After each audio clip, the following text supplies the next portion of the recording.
त्रिकोणमिति का परिचय, introduction to trigonometry, class 10। इस क्लास में सिर्फ हम लोग फॉर्मूले याद नहीं करेंगे बल्कि चीज़ों को विजुअलाइज करके समझेंगे।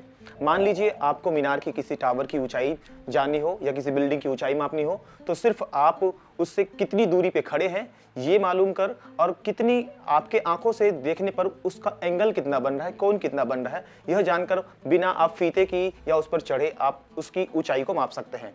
तो इस क्लास में हम बहुत कुछ सीखेंगे। फॉर्मूले तो याद करने ही हैं, लेकिन हमें कुछ विजुअलाइज भी करने हैं ताकि हम चीज़ों को विजुअलाइज करके अच्छा फील कर सकें और समझ सकें कि इसका डेली लाइफ में किस तरह से यूज होता है। क्योंकि इस चैप्टर में सारे कुछ समकोण यानी कि राइट एंगल ट्राइंगल से जुड़ी हुई है, तो सबसे पहले हमें को राइट एंगल ट्राइंगल को समझना पड़ेगा। तो मैं यहाँ पे सबसे पहले एक राइट एंगल ट्राइंगल ड्रॉ कर लेता हूँ। तो त्रिभुज ABC में जो कोण समकोण होगा यानी कि 90 डिग्री का होगा, उस कोण के ठीक सामने वाली भुजा क्या कहलाएगी? कर्ण कहलाएगी। कर्ण यानी कि हाइपोटेनियस। तो हम अभी यहाँ पे इंग्लिश में ही लिख रहे हैं हाइपोटेनियस। हाइपोटेनियस और ये परपेंडिकुलर, परपेंडिकुलर और ये बेस कहलाएगी, बेस। तो अब बेस और परपेंडिकुलर चेंज होता रहता है, लेकिन हाइपोटेनियस कभी इस ट्राइंगल में राइट एंगल ट्राइंगल में नहीं, समकोण त्रिभुज में कभी चेंज नहीं होगी। कारण कि समकोण त्रिभुज के ठीक से समकोण कोण में ठीक सामने वाली भुजा जो होती है वो हाइपोटेनियस यानी कि कर्ण कहलाती है। बाकी अगर आप इस कोण के पर्सपेक्टिव यानी कि इस कोण के अनुसार अगर आप बेस हमसे पूछे या आधार पूछे तो वो चेंज होगा। ठीक है, इस कोण के हिसाब से जो परपेंडिकुलर होगा वो ठीक सामने वाली भुजा, और इस कोण के अनुसार लंब जो होगी यानी कि परपेंडिकुलर वो ये वाली भुजा होगी BC भुजा, और इस कोण के अनुसार AB भुजा परपेंडिकुलर होगी, लंब होगी। ठीक है, और यदि हम कोण A के अनुसार बात करें तो कोण A के अनुसार इसके सामने वाली भुजा क्या होगी? BC भुजा, ये परपेंडिकुलर हो जाएगी, और इससे सटी हुई भुजा यानी एडजेस्टेंट वाली भुजा ये हो जाएगी हमारे पास बेस। ठीक है, तो त्रिकोणमितीय अनुपात फॉर्मूला यानी कि सूत्र को अब हम देखने जा रहे हैं, जिसे आप सूत्र कहते हैं त्रिकोणमितीय अनुपात फॉर्मूला। देखिए सबसे पहले होता है साइन थीटा। साइन थीटा होता है P/H। उसके बाद आता है कोस थीटा। कोस थीटा होता है B/H। फिर आता है टेन थीटा। टेन थीटा होता है P/B। फिर cosec theta. Cosec theta H/P। Sec theta H/B।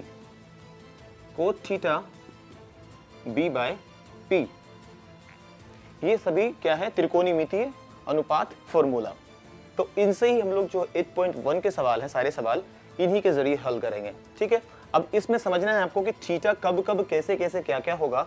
तो ये चीजें परपेंडिकुलर और बेस, ये P का मतलब यहाँ पे परपेंडिकुलर आपका होगा।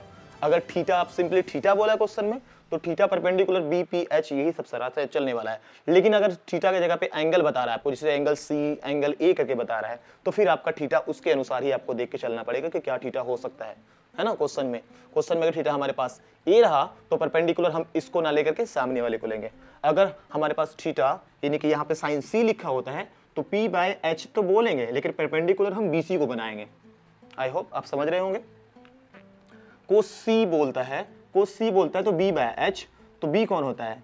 कोस C बोला है तो इससे सटी हुई भुजा, संलग्न भुजा भी इसे बोलते हैं हिंदी में, है ना, संलग्न भुजा।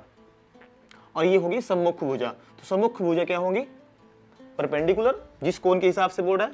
अगर कोस C बोल रहा है तो फिर क्या होगा?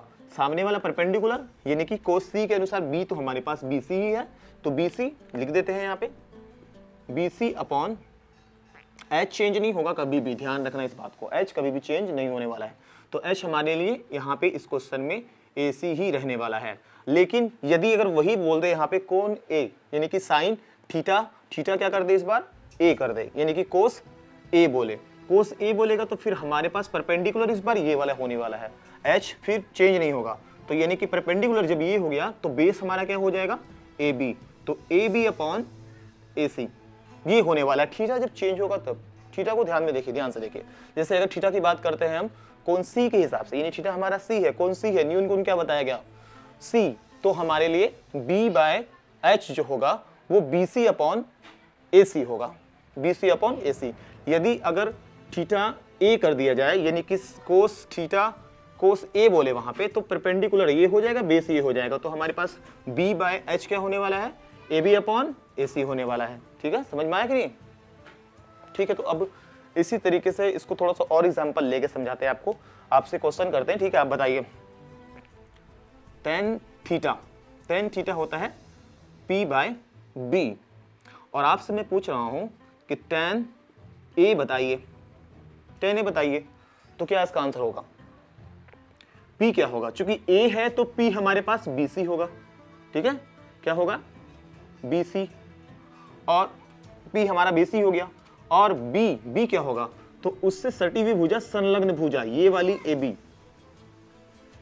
तो फिर से ध्यान से सुनिए, कोण के अनुसार आपको डिसाइड करना है कि कौन P और B होगा। H कभी चेंज नहीं होता है, केवल और केवल P और B चेंज होता है, परपेंडिकुलर और बेस चेंज होता है। ठीक है, यानी कि लंब और आधार। हम कैसे तय करेंगे कि कब कौन सा B लेना है और कौन सा P लेना है, यानी कि कौन सा परपेंडिकुलर रहेगा कब और कौन सा बेस रहेगा, यानी कि लंब और कर्ण। तो इस यहाँ पे कोण देखना है आपको। ठीक है, कोण जो जैसे कि यहाँ पे एंगल है, तो इसके ठीक सम्मुख, यानी कि सामने वाली भुजा को ही क्या बोलेंगे, परपेंडिकुलर। अभी यहाँ पे लिखा है तो वो देखिए आप। ठीक है, हम उस वक्त इसको आधार बना के हम सारा कुछ लिखे हुए हैं। ठीक, तो कोण ए के अनुसार हमारे पास ये हो गया हमारा BC परपेंडिकुलर। ठीक है, तो P बाय B होता है ना, तो P क्या हो गया, यानी परपेंडिकुलर क्या हो गया, BC हो गया, और B क्या रहेगी, उससे सटी हुई भुजा, संलग्न भुजा। ठीक है, तो ये। अब एक जवाब और दीजिए आप, साइन थीटा यानी कि क्या होता है, P बाय H होता है ना, तो P बाय H, तो हम बोल रहे हैं यहाँ पे साइन C के अनुसार बताओ P बाय H क्या होगा। तो P साइन C के हिसाब से सामने वाली भुजा परपेंडिकुलर, क्योंकि एंगल यहाँ पे C ले लिए हैं, तो C के सामने जस्ट सामने क्या है, AB, तो ये हमारा अपोजिट साइड ही तो क्या होता है, सम्मुख भुजा ही तो क्या होती है, परपेंडिकुलर। जो उससे सटी हुई संलग्न भुजा रहेगी, यानी एडजेसेंट साइड, उसी को क्या लेंगे हम, बेस लेंगे। लेकिन यहाँ पे तो P बाय H है, तो H का चेंज होता है, H हमेशा ही क्या रहेगा, 90 के ठीक सामने वाली, यानी समकोण के सामने वाली भुजा रहेगी H। ठीक, तो H यहाँ पे हमारे पास AC ही है। क्लियर है इतना? और इसको नोट कर लीजिए आप। फॉर्मूला तो देख ही लिए हम लोग, अब हम लोग इसको याद करने के लिए कुछ ट्रिक को भी देख लेते हैं। वो अगर आप देख लेते हैं तो, या समझ लेते हैं, उसको देख लेते हैं, समझ लेते हैं, याद कर लेते हैं, तो आपको ये फॉर्मूला याद करना। और ट्रिक कोई, ये जो ट्रिक जो आप समझ रहे हैं कि कुछ भारी ट्रिक होगा, ऐसा कुछ नहीं है। ये बिल्कुल ही आसान ट्रिक है और आपको ये चुटकियों में याद हो जाएगा। आप इसे याद कर लीजिएगा तो ये फॉर्मूला आपके लिए कुछ भी नहीं रहे। ठीक है, तो देखते हैं वो फॉर्मूला है क्या, ट्रिक क्या है। पंडित बद्री प्रसाद अपॉन लाना है, यानी कि बटे लगाना है, उसके बाद हर हर बोल। पहला रेशियो जो होगा वो होगा साइन थीटा के लिए, sine theta P by H। दूसरा रेशियो जो होगा वो होगा कोस थीटा के लिए, cos theta B by H। तीसरा रेशियो जो होगा वो होगा टेन थीटा के लिए। अगर आप इसको नीचे से देखते हैं तो आपका कोसेक का हो जाएगा। ये नीचे से अगर आप देखते हैं तो ये है कोसेक थीटा, और इसे बोल सकते हैं सेक थीटा, सेक थीटा, और ये आपका होगा कोट थीटा। तो है ना आसानी है। देखिए, पंडित बद्री प्रसाद हर हर बोल, ऊपर से देखना है तो sine theta P by H, cos theta B by H, tan theta P by B, और नीचे से देखना है तो नीचे से cosec theta H by P, sec theta H by B, और cot theta B by P। तो इस ट्रिक से आप इस फॉर्मूले को बहुत ही आसानी से याद कर सकते हैं। तो अब इस अध्याय में जो प्रश्नावली 8.1 है, 8.1 है, उसके लिए इतना इंट्रो काफी है। ठीक है, अब हम लोग प्रश्नावली का सवाल नंबर 1 देखते हैं।